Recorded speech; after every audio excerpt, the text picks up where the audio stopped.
निश्चय ने से केवल ज्ञान कहा है और व्यवहार ने से मति ज्ञान आदि कहा है। इसका अर्थ ऐसा नहीं मान लेना कि निश्चय से आत्मा में ऐसी शक्ति है और व्यवहार से वो ज्ञान पर्याय रूप, ऐसा अर्थ नहीं लगाना। क्यों नहीं लगाना?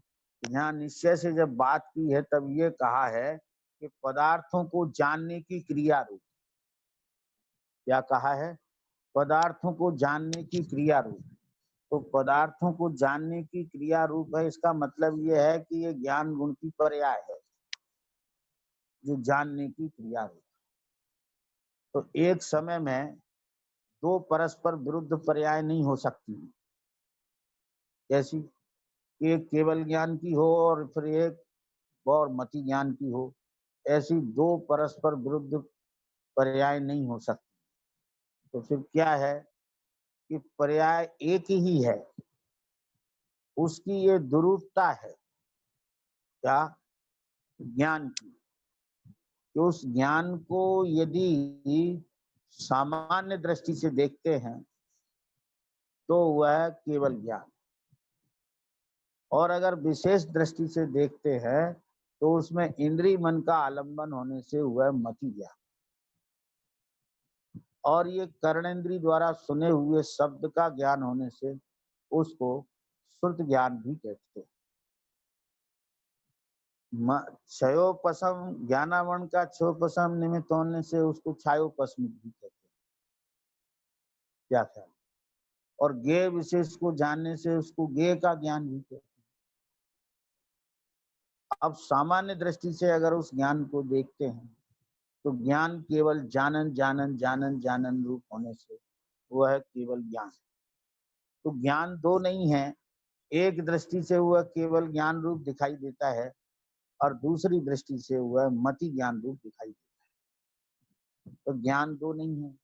इसी ज्ञान को निश्चय ने शुद्धोपयोग कहता है और व्यवहार ने इसी ज्ञान को अशुद्धोपयोग कहता है।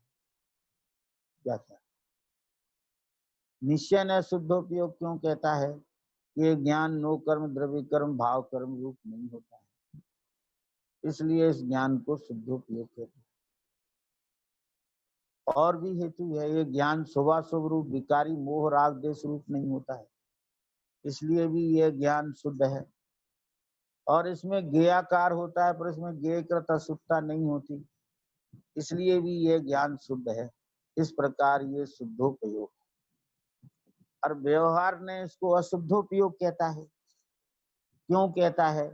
इसलिए कहता है कि ये शुद्ध ज्ञान को विषय नहीं बनाता है, तो स्वयं शुद्ध, लेकिन स्वयं शुद्धता को विषय नहीं बनाता, माने स्वयं शुद्धता को नहीं देखता, अपनी शुद्धता को नहीं देखता, इसलिए इसको अशुद्धोपयोग कहते हैं।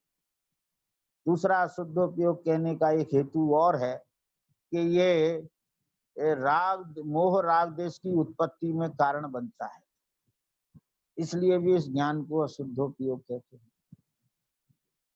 तो ये अशुद्धोपयोग भी है और ये शुद्धोपयोग भी है, दोनों प्रकार से कथन है, दोनों की अपेक्षाएं समझनी चाहिए। लेकिन निश्चय ने जो बात कहता है उसे तो वैसा ही मानना चाहिए,